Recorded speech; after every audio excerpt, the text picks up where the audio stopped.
Hello friend, কেমন আছেন? আশা করি খুবই ভালো আছেন। তো আজকে ভিডিওতে অসাধারণ কিছু কিচেন টিপস শেয়ার করব। আশা করছি টিপসগুলো আপনাদের অনেকটা কাজে লাগবে।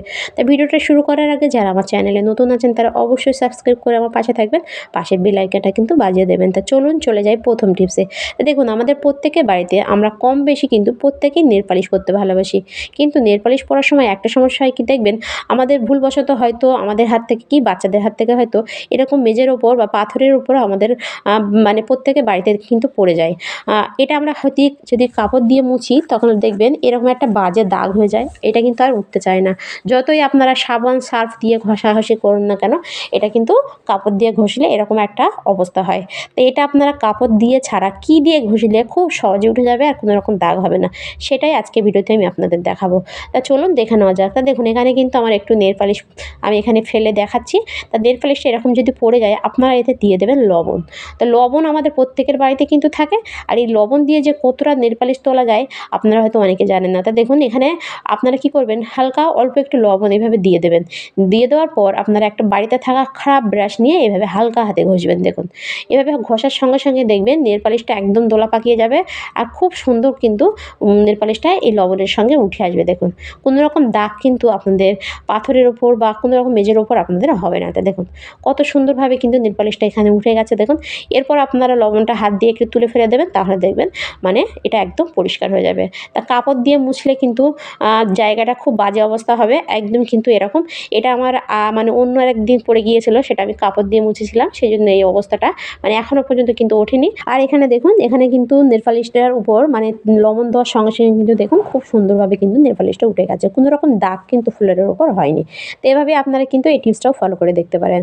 তো এরপরে চলে যাবো আমি আরেকটা টিপস। দেখুন, এখানে আমি নিয়ে নিচ্ছি একটা পাত্র, আর এটা দিয়ে দেবো সামান্য কিছু জিনিস। তো দেখুন, এখানে প্রথমে যেটা লাগবে সেটা হলো নারকেল তেল। তা নারকেল তেল আমাদের প্রত্যেকের বাড়িতে থাকে, আর নারকেল তেল আমাদের স্কিনের পক্ষে কিন্তু খুবই উপকারী। তাই এখানে আমি কিন্তু 2 থেকে 3 চামচ নারকেল তেল কিন্তু নিয়ে নিয়েছি। তা আপনারা অবশ্যই 2 থেকে 3 চামচের মতো নারকেল তেল নিয়ে নেবেন। তাই এটা নারকেল তেলটা নেওয়ার পর তারপরে আপনারা এতে দিয়ে দেবেন আর একটা জিনিস, সেটা হলো লবণ। তো লবণ কিন্তু আমাদের প্রত্যেকের বাড়িতে থাকে। আর আপনারা কখনো কি নারকেল তেলের লবণ দিয়ে দেখেছেন কি হয়? লবণ আমাদের প্রত্যেকের বাড়িতে কিন্তু আমরা খাওয়ার কাজে ইউজ করি। আর এই লবণ কিন্তু আমাদের শরীরে পজিটিভিটি দূর করে নেগেটিভিটি নিয়ে আসে। আর এই লবণ আমাদের শরীরের যে কোনো ইনফেকশন কিন্তু দূর করে এই লবণ। তো এখানে কিন্তু আমি 1 চামচের মতো কিন্তু লবণ দিয়ে দিয়েছি। লবণটা দেওয়ার পর আমি ভালোভাবে কিন্তু তেলের সঙ্গে মিশিয়ে নিয়েছি। তো এভাবে তেলের সঙ্গে মিশানোর পর আপনারা এরপরে দিয়ে দেবেন একটা পাতিলেবু। তা পাতিলেবুটা আমি আধখানা করে নিয়েছিলাম, নিয়ে আমি এর রসটা কিন্তু চেপে বার করে নিয়েছি। নিয়ে আপনারা কী করবেন, এটা কিন্তু ভালোভাবে মিশিয়ে নেবেন। দেখুন এইভাবে। এভাবে ভালোভাবে একটু টাইম করে মেশালে দেখবেন এটা কিন্তু একটা ক্রিমের মতো কিন্তু হয়ে যাবে। আর এটা কিন্তু আমাদের শরীরের পক্ষে অত্যন্ত উপকারী। এটা কী কাজে লাগাবেন সেটাও আমি অবশ্যই বলব। তার আগে আপনারা কী করবেন, এটা আপনারা ভালোভাবে একটু মিশিয়ে নেবেন। আর এটা আপনারা সপ্তাহে 1 বার কি 2 বার কিন্তু ইউজ করতে পারেন। আর এটা আপনারা কী কাজে ইউজ করবেন, তা দেখুন আমাদের প্রত্যেকের বাড়িতে আমরা রান্নাবান্না করার সময় বা কাটাকুটি করার সময় দেখবেন আমাদের হাতের অবস্থা এরকম খারাপ হয়ে যায়। হাতের চেটোয় বা পায়ের চেটো দেখবেন এরকম অনেকটা খারাপ হয়ে যায়। তাই এটা দেখতেও কিন্তু খারাপ লাগে, বিশেষ করে এই শীতকালে দেখবেন। আর তাতে ময়লা জমে কিন্তু অনেকটাই কিন্তু খারাপ অবস্থা হয়ে যায়। তো এটা যদি আমরা সপ্তাহে 1 দিন বা 2 দিন এইভাবে আমরা আমাদের হাতে পায়ে বা যেখানে যেখানে কালো স্পট পড়ে গেছে বা যেখানে যেখানে ফেটে গেছে সেসব জায়গায় যদি এভাবে মাসাজ করতে পারি 10 মিনিট, তাহলে দেখবেন সেসব জায়গায় জমে থাকা ময়লা উঠে যাবে, উঠে তো যাবে, আর সেসব জায়গায় কিন্তু খুব সুন্দরভাবে পরিষ্কার হয়ে যাবে।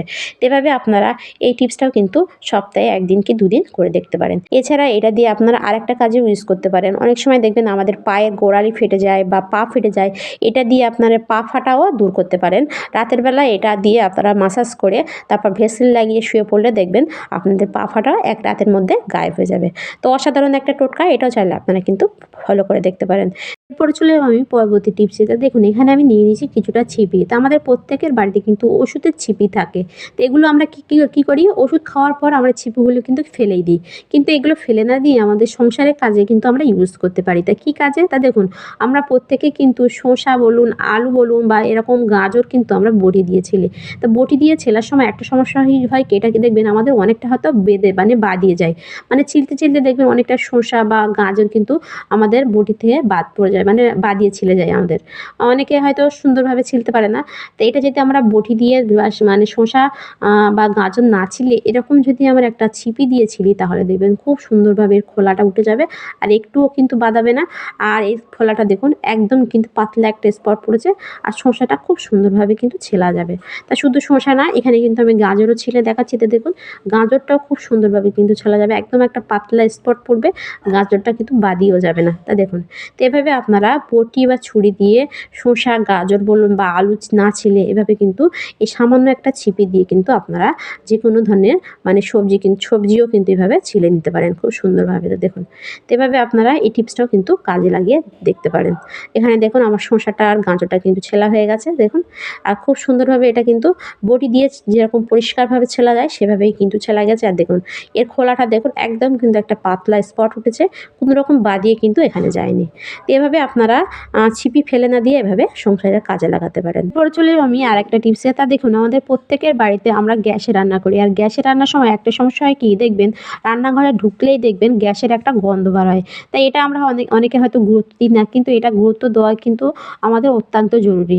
আমাদের এটা চেক করা দরকার যে গন্ধটা কোথা দিয়ে বার হচ্ছে, মানে গ্যাসটা লিক কোথা দিয়ে হচ্ছে, গ্যাস সিলিন্ডার থেকে না গ্যাসের এই ওভেন থেকে না পাইপ থেকে। তা গ্যাসের এই সিলিন্ডার আপনারা কীভাবে চেক করবেন যে গ্যাসের সিলিন্ডারের মুখে কিন্তু লিক আছে কি না।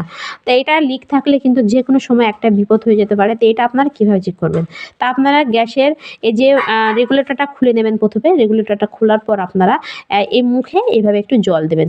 জল দিলে যদি দেখেন এখানে যদি বুড়বুড় করে ওঠে তাহলে বুঝবেন যে এখানে আমার গ্যাস সিলিন্ডারের মুখে লিকেজ আছে। তো এখানে যেহেতু আমার কোনো রকম লিকেজ নেই, তা সেজন্য কিন্তু জলের কোনো রকম পরিবর্তন হয়নি। তো এভাবে আপনারা মানে রেখে আপনারা 5 মিনিট মতন জলটা রেখে দেবেন।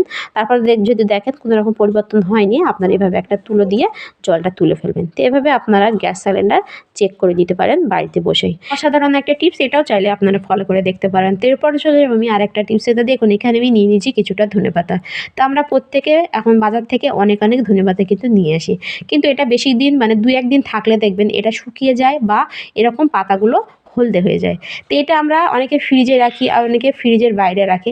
তা ফ্রিজ ছাড়া এটা আমরা বাইরে কিভাবে রাখলে অনেক দিন পর্যন্ত এটা টাটকা ফ্রেশ থাকবে সেটাই আজকে ভিডিওতে আমি আপনাদের দেখাবো।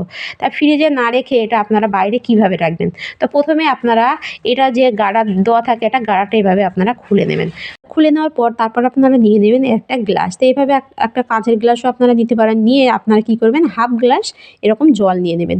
তো জল নিয়ে আপনারা কী করবেন, ধনেপাতার এই শিকড়গুলো আপনারা জলের মধ্যে এভাবে ডুবিয়ে রাখবেন। এভাবে ডুবিয়ে রাখলে আপনারা এটা যতদিন রাখুন না কেন আপনাদের এই ধনেপাতাগুলো দেখবেন একদম ফ্রেশ থাকবে। বাজার থেকে কিনে আনলে যেরকম টাটকা থাকে সেরকমই থাকবে, আর একটাও পাতা কিন্তু হলদেও হবে না আর কিন্তু শুকিয়েও যাবে না। তো অসাধারণ একটা টিপস, এটাও চাইলে আপনারা ফলো করে দেখতে পারেন। এরপরে চলে আমি পরবর্তী টিপসে। তা দেখুন আমরা প্রত্যেকে আমরা এখন কি করি, গ্যাসে রান্না করি। আর গ্যাসে রান্না করার সময় একটা সমস্যা হয় কি দেখবেন, হঠাৎ রাঁধতে গ্যাসটা আমাদের ফুরিয়ে যায়। তা ফুরিয়ে গেলে আমাদের কি করি, রান্নাটা হয়তো সেখানেই আমাদের রেখে দিতে হয়। কেননা আমাদের এক্সট্রা গ্যাস সিলিন্ডার থাকা সত্ত্বেও কিন্তু আমরা গ্যাসটা লাগাতে পারি না। কেননা আমরা অনেকে এই ছিপিটা, গ্যাসের মুখের ছিপিটা কিন্তু আমরা অনেকে খুলতে পারি না। অনেকের বাড়িতে হয়তো ছেলেরা এটা খোলে কিন্তু মেয়েরা কিন্তু এটা সহজে খুলতে পারে না। হয়তো আমরা এরকম টানা হেঁচড়া করলেও দেখবেন এটা আমরা খুলতে পারি না। তো এরকম কোনো রকম টানা হেঁচড়া ছাড়া এটা আপনারা কীভাবে খুলবেন। তা আপনারা নিয়ে নেবেন এরকম একটা চামচ বা যে কোনো চামচ আপনারা নিয়ে নেবেন। নিয়ে এর মুখে যে আংটা থাকে সেই আংটার মধ্যে এভাবে চামচটা এভাবে ঢুকিয়ে দেবেন। ঢুকিয়ে দিয়ে চামচের মাথায় একটু কবজি দিয়ে একটু চাপ দিয়ে আর আংটাটা হালকা হাতে আপনারা টানবেন, তাহলে দেখবেন খুব সহজে কিন্তু এটা খোলা হয়ে যাবে। আর এইভাবে খুলে আপনারা কিন্তু আবার নতুন সিলিন্ডার লাগিয়ে আপনারা কিন্তু আবার নতুনভাবে রান্নাটা শুরু করতে পারেন। তো অসাধারণ একটা টিপস, এটাও চাইলে আপনারা ফলো করে দেখতে পারেন। তো ভিডিওটি পর্যন্ত ভালো লাগলে লাইক কমেন্ট শেয়ার করতে ভুলবেন না। আর টিপসগুলো ভালো লাগলে অবশ্যই কমেন্টে জানাতে